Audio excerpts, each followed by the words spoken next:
आज शहीद स्मारक पर एसआई भर्ती रद्द करने को लेके और आरपीएससी भंग करके उसका पुनर्गठन और पेपर लीक की जो घटनाएं कांग्रेस सरकार के समय हुई और कल भजनलाल जी के जो शासन के अंदर पहली जिस तरह जेटीए का एग्जाम हुआ संविदा पे 2600 ये आपके जेटीए का, उसके अंदर ओएमआर सीटी जिसके अंदर बिना दस्तखत की पहली बार देखी कि ओएमआर सीट गायब करने की पूरी संभावना है। आज आपने इसको प्रमुखता छापा भी था, कल हमने इस बात को बताया। लगातार जो नौजवानों के साथ छलावा राजस्थान के अंदर हो रहा है, भारतीय जनता पार्टी जिसने वादा किया सरकार के अंदर आई उस वादे के दम पे, और अब तारीख पे तारीख देके 400 से ज्यादा एसआई भर्ती के अंदर फर्जी एसआई बता रहे हैं, लेकिन गिरफ्तारी 53 की हुई है। 18 की आरएस की कॉपियां भी हमने आपके सामने दी कि किस तरह 18 की कॉपी के अंदर भी आरपीएससी ने गड़बड़ करी। ये एक 2021 का जो एग्जाम है इसकी कॉपी में दे रहा हूँ, आरएस 2021 नरेश जिसकी 108वीं रैंक है 2021 के अंदर भी देखिए आरपीएससी ने किस तरह गड़बड़ घोटाला किया 18, 21, 14 से लेके 25 तक। और हमने कहा कि आरपीएससी के तमाम चेयरमैन की जांच की जाए जो 20 साल के अंदर रहे, चाहे वसुंधरा जी के समय रहे चाहे गहलोत के समय रहे, और उन्होंने अपने अपने कितने रिश्तेदारों को लगाया।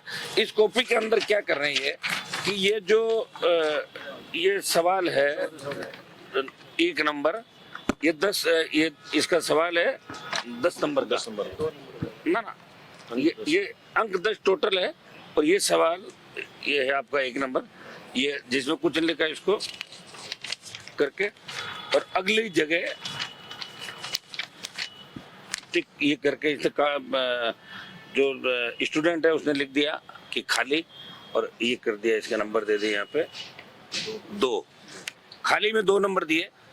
उसके बाद नंबर दिए इसको सवा अगले में, और अगले में दिए फिर पॉइंट 25, और एक में दिए 2, और इसके टोटल नंबर बता दिए 10 में से 4.5। तो ये खाली जो सवाल छोड़ा उसके अंदर 21 में जिसकी आय 108वीं रैंक है नरेश, ये आपका इसके अंदर ये 2 नंबर दिए। हम मांग करें 2000, ये आपको इसकी दे भी देंगे हम सारी इसके अलग से।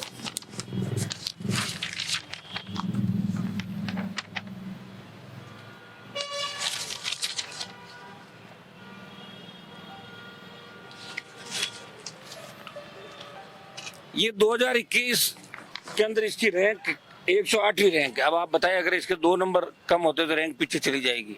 जिस तरह आरपीएससी ने पद्मा के मामले में रैंक 39 है उसकी डाल दी 24 से, लेकिन आरपीएससी के किस मेंबर के किस चेयरमैन के कहने से एग्जामिनर ने नंबर दिए? क्या एक ही सवाल के अंदर नंबर दिए?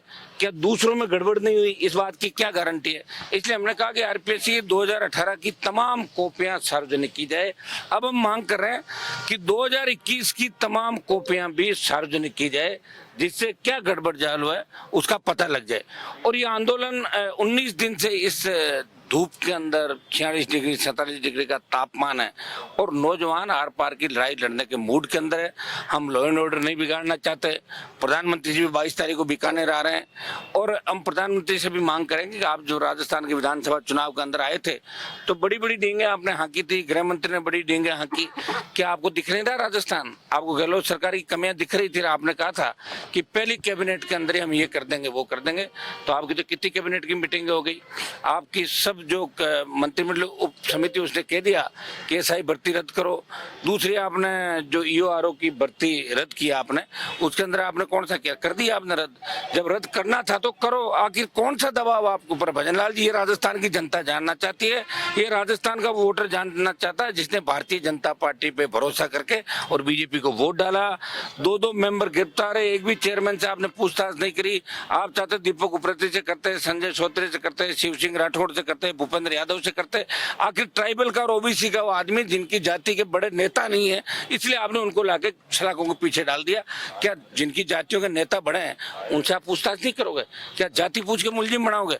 और मैं एडीजी वीके सिंह जी को पूछना चाहूंगा कि आपने क्या सही जांच की क्या इसकी? मुझे तो कम नजर आ रहा है। 53 के अंदर मुलजिम देखोगे तो उससे आपको लगेगा किस तरीके से मुलजिम बने, क्या दूसरी जाति मुलजिम थे ही नहीं क्या?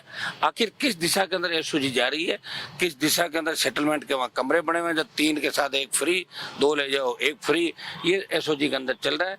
रीट लेवल फर्स्ट का एग्जाम रद्द करने की हम बात करी, जिसमें कांग्रेस के बड़े नेता, बड़े मगरमच्छ जो कह रहे हैं वो पकड़ के अंदर आ जाएंगे।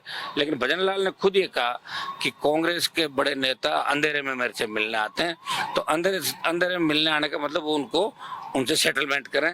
तभी लग रहा है कि कांग्रेस ने उपचुनाव के अंदर कमजोर कैंडिडेट देके अपनी 4 जगह जमानत जब्त कराई। ये भजन लाल जी और कांग्रेस का गठबंधन राजस्थान के अंदर साफ साफ आ गया। जिस तरह वसुंधरा गहलोत का गठबंधन था, जम के राजस्थान को लूटा, अब भजन लाल जी कांग्रेस के कुछ नेताओं को विश्वास मिलेगा कि राजस्थान को लूटने का काम करें। और कल जेटीए का जो एग्जाम है वो कर्मचारी चयन बोर्ड जिनके चेयरमैन से हमने बात करी, वो कह रहा साहब पीछे मत पड़ो, मिस प्रिंटिंग हो गई, एग्जाम रद्द करना पड़ सकता है। और मैं तो हूं नहीं, मैंने कहा कल हमारे बोले मैं तो छुट्टी भाग जाऊंगा। ये स्थिति कर्मचारी चयन बोर्ड के। मीडिया जो लोकतंत्र का चौथा स्तंभ है, हम आपसे भी अपील करते हैं कि इस बात को जोरदार ढंग से चलाएं कि भजन लाल की तो शुरुआत ही नहीं हुई अभी। पहली भर्ती के अंदर पहले तो पेपर गायब किए जाते थे, इन तो ओएमआर शीट ही गायब करने का रास्ता निकालिया, तो पेपर लीक तो होगा ही नहीं। अब तो ओएमआर बदल देंगे, पेपर लीक की आवश्यकता कहां पड़ेगी। ये मेरा भजन लाल सरकार पे आरोप है। 25 तारीख को 1 लाख जवान छात्र इस राजस्थान के अंदर जुटेगा। राजस्थान का भविष्य, राजस्थान की दिशा दशा तय करने के लिए, और उस बार नौजवान आर पार की लड़ाई की मूड के अंदर है। इस गर्मी के अंदर आप देखना कि राजस्थान का जवान बहुत ही बड़ी तकलीफ में है कि हमने 70 साल कांग्रेस बीजेपी को वोट दिए और हम प्रताड़ित हो रहे हैं इस व्यवस्था से कि कभी जाति के नाम पे, कभी धर्म के नाम पे, और कभी बरगला के विकल्प हमें नहीं मिला, इसलिए हम ये काम नहीं कर पाए। और 25 को आर पार की लड़ाई के मूड में राजस्थान का जवान है, और 25 को हमें अगर यहाँ से फैसला नहीं मिलता है तो ये लड़ाई दिल्ली तक जाएगी, प्रधानमंत्री आवास को भी घेरेंगे। मदन राठौड़ का स्टेटमेंट आया है, वो कह रहे हैं कि एसआई भर्ती का कानूनी मामला है तो कानूनी तरीके से उसमें काम होगा, ये राजनीतिक पार्टियों का मामला। मदन राठौड़ जी को खुद को ही पता ही नहीं क्या हो रहा है, उनको खुद को ही नहीं पता, वो तो परेशान है खुद। वो तो पाली के काम भी नहीं हो रहे उनके खुद के, जो पाली जिले जहाँ से आते हैं ना, खुद के काम के लिए परेशान है। उनको तो रास्ता नहीं दिख रहा है, प्रदेश अध्यक्ष के काम नहीं हो रहे भाई। एक स्टाफ सिलेक्शन बोर्ड के जो अध्यक्ष है उन्होंने काफी लंबा चौड़ा एक ट्वीट किया, आलोक राज। हाँ, उन्होंने काफी क्लैरिफिकेशन हाँ, आप बताओ उनकी ये बात इसलिए नहीं मानी जा सकती, कोई कुछ कह देगा मानेंगे थोड़े ही। जब तो ओएमआर शीट पे सिग्नेचर वगैरह वीडियोग्राफी करे, किस बात की वीडियोग्राफी? क्या वीडियोग्राफी के अंदर एक एक थोड़ी दिखाएगा? क्या रोल नंबर तो कोई भी खाली छोड़ के उसको भर देगा? मैं ये कह रहा हूँ कि सिग्नेचर और अंगूठा या विक्षक के सिग्नेचर उसके बिना कैसे मानेंगे? आपने न्यूज 18 ये लिख रखा थी, न्यूज 18 अगर खाली होता तो मैं कैसे मानता न्यूज 18 का? ये है ना, यही तो कमी रही है। ये बहुत बड़ा गड़बड़ जाल है, इसके अंदर अपने चैत्य लोगों में एंट्री अंदर करा देंगे संविदा के तौर पे। एक बार इन्होंने राजस्थान के अंदर एक चीज फेंकी कि देखते हैं कि पोल खुलती है नहीं खुलती है तो संविदा के बाद दूसरी भर्तियों के अंदर ले आएंगे। लेकिन मैं मीडिया को धन्यवाद दूंगा और मेरे अभ्यर्थियों को धन्यवाद दूंगा, इन्होंने इस बात को पकड़ा और कल भजन लाल सरकार की पोल खुली। ये गहलोत से भी ज्यादा पोल खुली, अभी आगे की भर्तियों में और पता लग जाएगा। आलोक राज को बर्खास्त करना चाहिए, आलोक राज के खिलाफ कार्रवाई करनी चाहिए। उसने पहले भी गड़बड़ की जयन और दूसरे मामलों के अंदर, और आगे भी ये कटघरे के अंदर हुई हमारी कर्मचारी चयन बोर्ड, रीट के अंदर माध्यमिक शिक्षा बोर्ड और आरपीएससी जो भ्रष्टाचार का अड्डा बन गई, जहाँ कितने अभ्यर्थी रोज पकड़े जा रहे हैं। आखिर एकाध मामले की सीबीआई जांच भजन लाल सरकार क्यों नहीं करवा रही है, हम ये जानना चाहते हैं। आखिर सीबीआई से क्यों डर रहे हो? वहां तो आपकी सरकार है, मोदी जी की सरकार है, आरपीएससी बंद करो 10 मिनट में कर सकते हो, लेकिन करना नहीं है। दोनों पार्टियों ने हाथ मिला लिया, आरएलपी सड़क पे, लेकिन क्रेडिट नहीं मिल जाए राष्ट्रीय लोकतांत्रिक पार्टी को, इसलिए भर्ती रद्द नहीं करेंगे चाहे कुछ भी कर लें, ये इनकी मंशा है।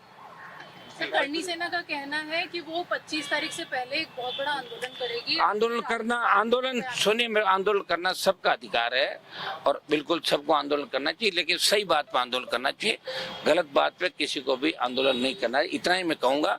और मैं किसी जाति के खिलाफ मैंने बोला भी नहीं। अब चला के कोई अपने ले रहा है तो उसका मेरे पास कोई इलाज नहीं। आप मेरे वीडियो देख सकते हैं आराम से। मैं राजस्थान के तमाम समाजों को साथ लेके चलाऊं और मुझे किसी डर नहीं लगता। ये भी मैं कह दूं, कोई कितने ही आंदोलन करे, कितने करे, आंदोलन देख रहा हूं मैं तो लगातार, और 25 साल में देखा ही क्या।